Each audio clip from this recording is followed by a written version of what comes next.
Hello everyone, YouTube channel पर आप लोगों का स्वागत है। लास्ट टॉपिक जो हमने पढ़ा था वो मेटल की प्रॉपर्टी पढ़ा था, यानी एलिमेंट्स को जो डिवाइड किया गया है मेटल, नॉन मेटल और मेटलॉइड्स के अंदर। तो हमने उसमें मेटल की प्रॉपर्टी को डिस्क्राइब किया था।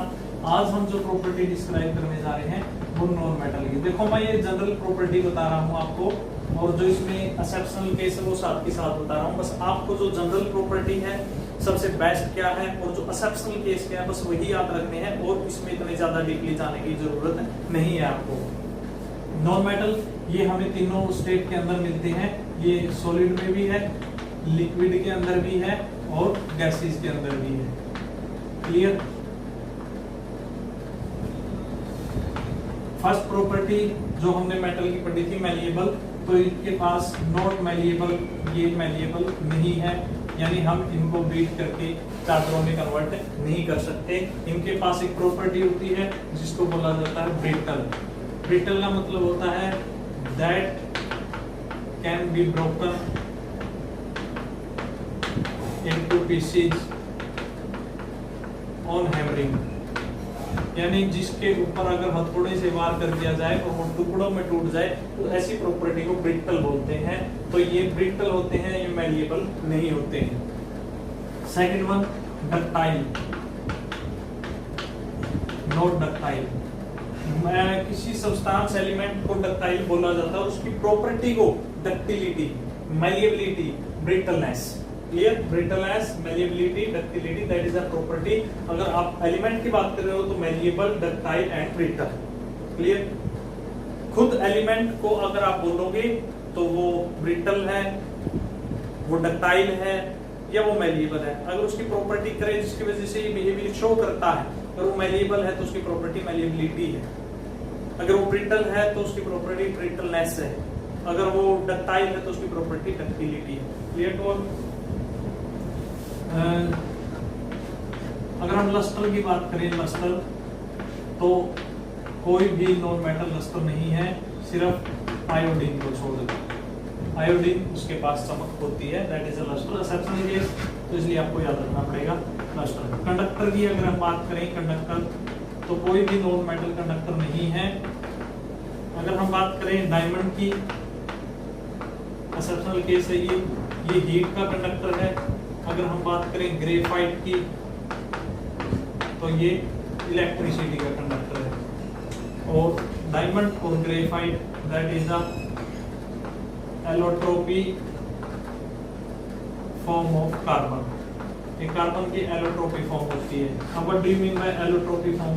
मीन उनका एटॉमिक नंबर वही है, बट वो जो डिफरेंट स्ट्रक्चर के अंदर हमें मिले हैं, यानी आप ये कह सकते हैं स्ट्रक्चर बस अलग अलग है। एलोट्रोपी बहुरूपिया, बंदा वही है, बस उसने अपने रूप बदल लिए, यानी है carbon he. Diamond is also carbon, graphite is also carbon, but structure में डिफरेंस है। तो डायमंड गुड कंडक्टर है, हीट का, इलेक्ट्रिसिटी का नहीं है, जबकि ग्रेफाइट गुड कंडक्टर है, इलेक्ट्रिसिटी का, हीट का नहीं है। तो ये एक्सेप्शनल केस है कंडक्टिंग के केस की अगर हम बात करें। अगर हम हार्ड की बात करें तो कोई हार्ड नहीं है, बस एक जो सबसे हार्डेस्ट की अगर हम बात करें तो जो डायमंड है वो सबसे हार्डेस्ट है। ग्रेफाइट की अगर बात करें तो सॉफ्ट है। मेल्टिंग पॉइंट, बॉइलिंग पॉइंट इनका ग्रेफाइट का है वो कम होता है, बाकी नॉर्मल है। क्लियर? तो ये कुछ नॉन मेटल की प्रॉपर्टी थी, बाकी टेबल आपकी बुक में होगी, आप कंपैरिजन कर लेना, डिफरेंस पढ़ लेना मेटल और नॉन मेटल के। थर्ड वन आता है मेटलॉइड। मेटलॉइड ये show behaviour metal as well as non metal. ये मेटल और नॉन मेटल दोनों की तरह बिहेवियर करते हैं, मतलब लुक लाइक मेटल, मेटल की तरह दिखते हैं बट ब्रिटल है। Conduct, sometime conduct electricity, sometime not. या हम ये कह सकते हैं ये इंटरमीडिएट है between metal and non metal. ये मेटल और नॉन मेटल के बीच की कैटेगरी है। अगर एग्जांपल की बात करें तो boron, silicon, germanium, that are metalloid. Clear? तो हमने एलिमेंट का जो केस है वो कंप्लीट कर लिया है। एलिमेंट्स जो प्योर होते हैं, जिनको सिंगल होते हैं, जिनको किसी सिंपल फिजिकल या सिंपल केमिकल प्रोसेस से तोड़ा नहीं जा सकता, तीन कैटेगरी में होते हैं, मेटल, नॉन मेटल और मेटलॉइड्स। मेटल की प्रॉपर्टी हमने पढ़ चुके हैं, नॉन मेटल की पढ़ चुके हैं और मेटलॉइड की प्रॉपर्टी हम पढ़ चुके हैं। हम नेक्स्ट बात करते हैं कंपाउंड। सेकंड, प्योर के केस में जो सेकंड पार्ट आता है वो कंपाउंड का आता है। कंपाउंड प्योर है, सिंपल प्योर मैटर होते हैं, can be break by simple chemical process, but खास बात इनकी क्या है, ये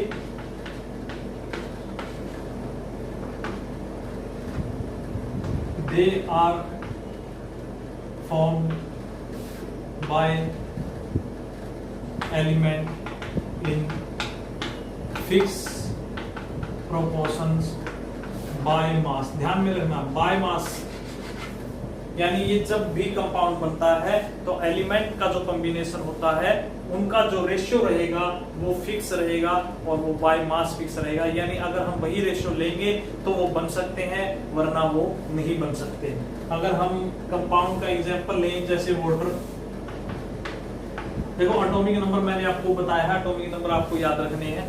एटॉमिक नंबर आपकी बुक में या जो पीरियोडिक टेबल है आप पढ़ोगे, आपकी बुक में मिल जाएगी, नहीं तो आप नेट से डाउनलोड कर सकते हो, 10th की बुक में देख सकते हो, +1 की बुक में देख सकते हो, +2 की बुक में देख सकते हो, जहां भी आपके पास जो भी सोर्स है वहां से आप पीरियोडिक टेबल देख सकते हो।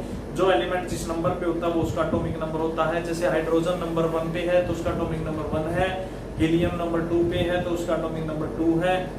इस तरीके से आप जितने भी सबका एटॉमिक नंबर पढ़ सकते हो। जो मास होता है अप्रोक्सीमेट केसेस में, मास अप्रोक्सीमेट केसेस में एटॉमिक नंबर का 2 टाइम्स ही होता है। अप्रोक्सीमेट केसेस में बता रहा हूँ आपको, जस्ट रिमेम्बर करने के लिए आपको अप्रोक्सीमेट केसेस में रहेगा। तो अब मैं बात करता हूँ हाइड्रोजन की और ऑक्सीजन की। यहाँ पर 2 हाइड्रोजन की जरूरत होती है और 1 ऑक्सीजन की। हाइड्रोजन का मास होता है 1, तो 2 है तो मास हो गया 2 U में मापा जाता है, एटॉमिक मास यूनिट। ये आगे डिस्कस करेंगे, आप बस यही याद रखो, ये U में लिया जाता है। और ऑक्सीजन का एटॉमिक नंबर होता है 8, जबकि मास होता है 16 U। तो रेशियो क्या हो गया, 1:8। यानी अगर हम बात करें कि वाटर का एक मॉलिक्यूल अगर हमें बनाना है तो उसके लिए 1:8 की हमें जरूरत रहेगी।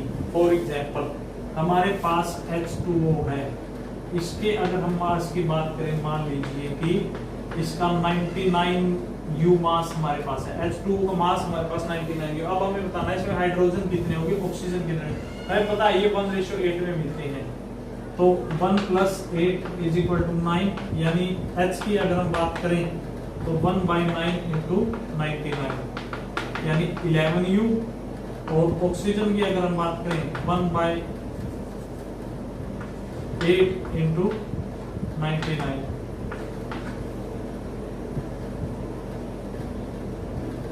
सॉरी 8 99/9 यानी 88 यानी 99 U अगर आपके पास वजन है वाटर का तो उसके अंदर 11 U तो हाइड्रोजन है और 88 U ऑक्सीजन है। समझ में आई? बाय मास का कॉम्बिनेशन क्या है, यानी ये फिक्स रेशियो है, इसी रेशियो में होंगे तो ये बनेंगे। ये रेशियो अगर हम कम या ज्यादा ऐड करेंगे तो वाटर मॉलिक्यूल नहीं बन सकते। बहुत से एग्जांपल है, मैं आपको बताता हूँ जो नेचर के अंदर भी हमें मिलते हैं और जिनको बनाया भी जा सकता है कंपाउंड्स के। अगर हम बात करें जितने चाहे एग्जांपल आप अपने आसपास, जैसे सोडियम क्लोराइड है, कार्बन डाइऑक्साइड है, सल्फ्यूरिक एसिड है, नाइट्रिक एसिड है, लैक्टिक एसिड है, लाइमस्टोन है, स्लेट लाइम है, कैल्शियम ऑक्साइड है, स्टार्च है, ग्लूकोज है, ठीक है, पोटेशियम K2SO4 है, HCl है, HNO3 है, H2SO4 है, NaCl है, CO2 है, कॉपर सल्फेट है, HNO3 है, कॉपर सल्फेट है, आयरन सल्फेट है। कितने ही एग्जाम्पल हमारे आसपास है जो ये जितने भी कंपाउंड में मिलते हैं प्योरली और एक फिक्स रेशियो मिलते हैं। खास बात यही है कि एक फिक्स रेशियो में मिलते हैं। क्लियर, ये कंपाउंड की खास बात है। अब हम बात करते हैं मिक्सर की। मिक्सर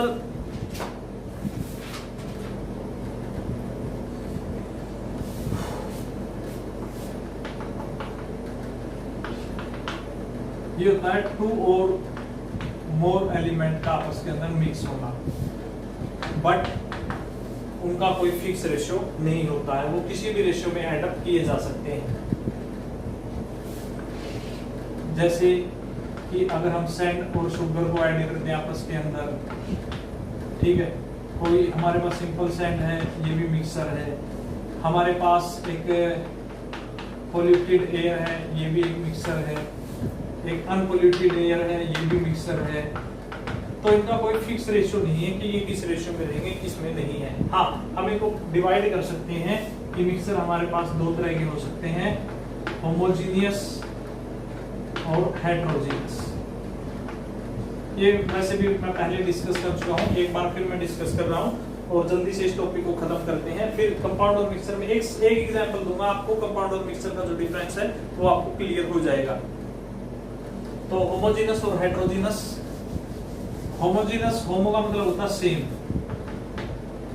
होमो मीन सेम, और हेटेरो मीन होता है डिफरेंट, यानी जिसका कंपोजिशन थ्रू आउट सेम रहे और जिसका कंपोजिशन थ्रू आउट डिफरेंट रहे। या हम ये कह सकते हैं जिनमें कोई डिफरेंशिएट की लेयर ना हो, डिफरेंशिएट लेयर ना हो, कि आप डिफरेंस नहीं कर सकते उसके अंदर, और इसके अंदर एक बाउंड्री हम कह सकते हैं, एक लेयर हम कह सकते हैं जो डिफरेंशिएट करती है कि ये हमारे पास जो गिवन है वो हेटेरोजीनियस मिक्सचर है। हम एग्जांपल की बात करें, हमने वाटर के अंदर ऐड कर दिया है शुगर को, वाटर के अंदर हमने ऐड कर दिया है साल्ट को, तो क्या कोई क्लियर बाउंड्री है? क्या आप उस लिक्विड को देखकर बता सकते हो उसमें साल्ट है या शुगर है? बिना टेस्ट किए देखकर नहीं बता सकते, कोई विजिबल बाउंड्री नहीं है। या हम एयर की बात करें, अगर अनपॉल्यूटेड एयर है तो उसको देखकर भी हम नहीं बता सकते कि इसके अंदर नाइट्रोजन, ऑक्सीजन, आर्गन कौन कौन सी गैसेज हैं। क्लियर?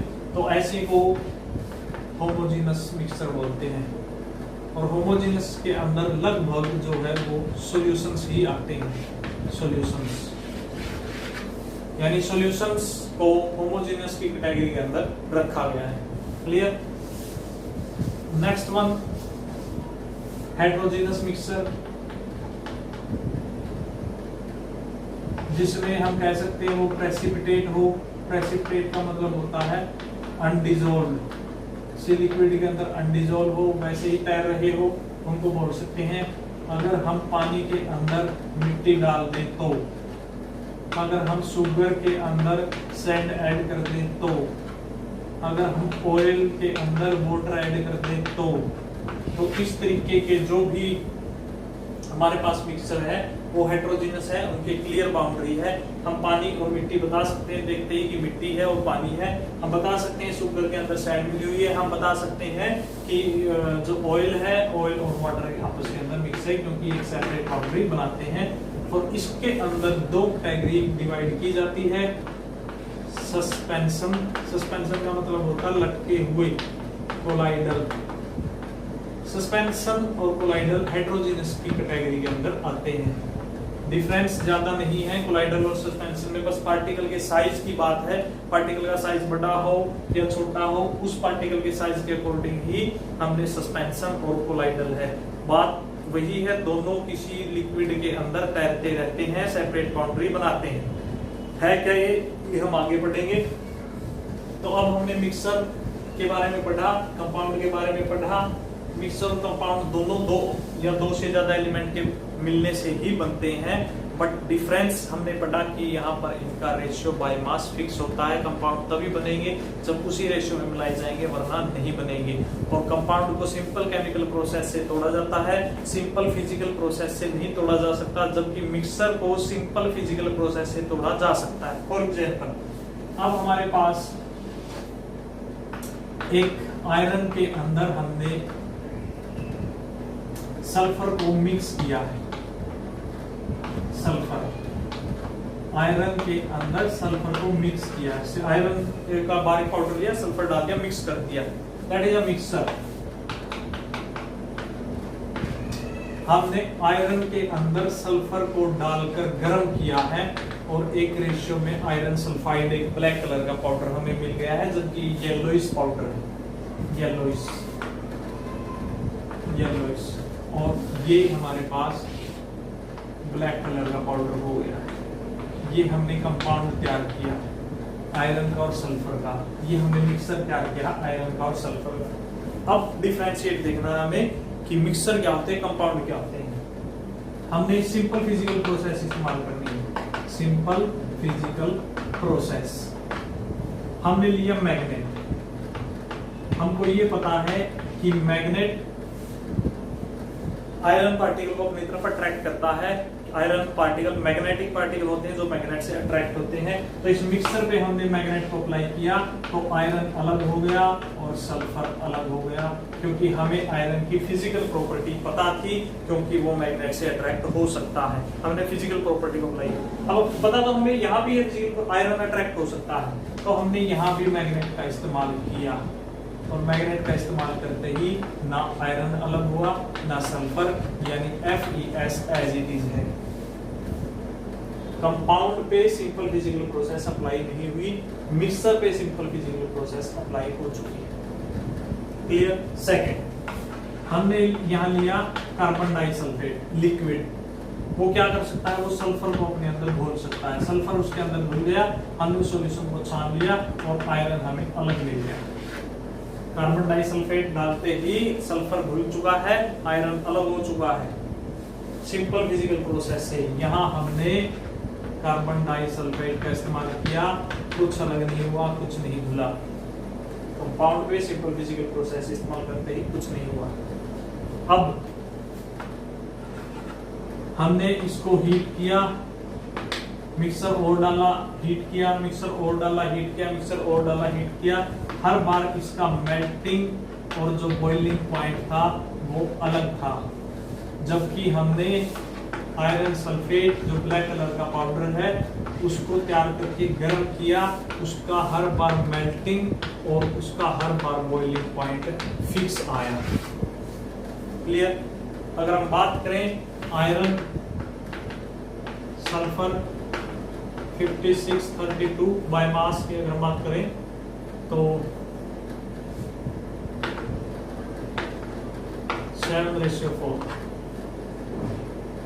इस रेशियो में हम मिक्स करते हैं तो आयरन सल्फेट मिलता है, जबकि इसका कोई रेशियो नहीं है। तो यहाँ से हमें डिफरेंस पता चल गया कि कंपाउंड क्या होते हैं और मिक्सर क्या होते हैं। कंपाउंड वो होते हैं जो एक डेफिनेट प्रोपोर्शन के मिलने के बाद ही बनते हैं, सिंपल फिजिकल प्रोसेस से अलग नहीं होते हैं, जिनका मेल्टिंग और बॉइलिंग पॉइंट फिक्स होता है, उनके कॉन्स्टिट्यूएंट की प्रॉपर्टी रिप्रेजेंट नहीं होती है। कंपाउंड में आयरन की प्रॉपर्टी रिप्रेजेंट नहीं हुई, सल्फर की प्रॉपर्टी रिप्रेजेंट नहीं हुई, क्योंकि यहाँ अगर रिप्रेजेंट होती तो कार्बन डाइसल्फाइड में सल्फर घुल सकता था, रिप्रेजेंट होती तो आयरन के पार्टिकल अलग हो सकते थे, लेकिन ऐसा नहीं हुआ। यानी जो कॉन्स्टिट्यूएंट कंपाउंड के अंदर होते हैं, जो एलिमेंट कंपाउंड के अंदर होते हैं, वो अपनी प्रॉपर्टी कंपाउंड बनने के बाद शो नहीं करते हैं, जबकि मिक्सर के अंदर जो एलिमेंट होते हैं वो अपनी property as it is show करते हैं। उनका कोई fix melting, fix boiling point नहीं होता है, उनको किसी प्रोपोर्शन में आप मिक्स कर सकते हैं। That is a differentiate between mixer and compound.